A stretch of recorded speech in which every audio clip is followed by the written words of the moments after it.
కాబట్టి చంద్రబాబు నాయుడు అనేవాడు అధికారం కోసం ఏ గడ్డైనా తింటాడు. ఆయనకి నచ్చితే నెత్తి మీద పెట్టుకుంటాడు, లేదంటే వాళ్ళని రోడ్డు మీద పెడతాడు. అది నా విషయంలోనే కనిపించింది కదా మీకు.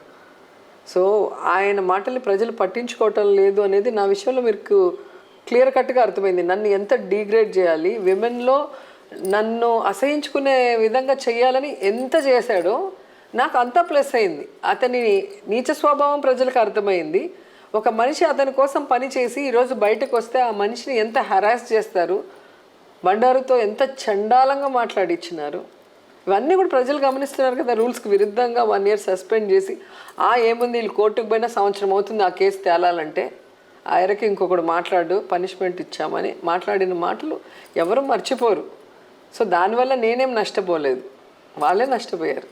తెలుగుదేశం పార్టీలో ఉన్నారు 10 సంవత్సరాల పాటు, చంద్రబాబు గారిది చూశారు. అండ్ ఇంకోటి ఎస్సీస్ గురించి చెప్పారు. ఈరోజు ఎస్సీస్ గురించి మాట్లాడే అర్హత చంద్రబాబు నాయుడుకి లేదు. అంటే మీ వాళ్ళే మాట్లాడుతున్నారు. మా వాళ్ళు ఎవరు మాట్లాడరు. అంటే బయటకు వెళ్తున్న మీ వాళ్ళు ఆదిమూలం గారు మాట్లాడారు. ఆల్రెడీ వాళ్ళు కమిట్ అయిపోయి ఇక్కడ మాట్లాడారు అనేది స్పష్టంగా అర్థమవుతుంది. ఆదిమూలం గారు నా ఫాలోయర్గా 2004లో ఉన్నారు టీడీపీలో. అంతకుముందు ఎప్పుడో జడ్పీటీసీగా 2004కి ముందు అంటే 2000లో అనుకోండి. అప్పుడు జడ్పీటీసీగా ఎప్పుడో ఉన్న ఒక నార్మల్ ఒక మండల స్థాయి వ్యక్తిని పెద్దిరెడ్డి గారు తీసుకెళ్ళి జగన్ గారికి పరిచయం చేస్తేనే కదా తెలుస్తుంది సత్యవేడికి పెట్టాలని. ఆ రోజు పెద్దిరెడ్డి గొప్ప దేవుడు, ఆయన ఇంటి చుట్టూ తిరిగావు. మళ్ళీ నువ్వు ఓడిపోతే లేదన్నా ఈసారి మళ్ళీ గెలుస్తాడని పెద్దిరెడ్డి గారు చెప్పి నీకు సీట్ ఇప్పించి గెలిపించారు కదా. మరి ఆ కృతజ్ఞత ఎక్కడికి పోయింది?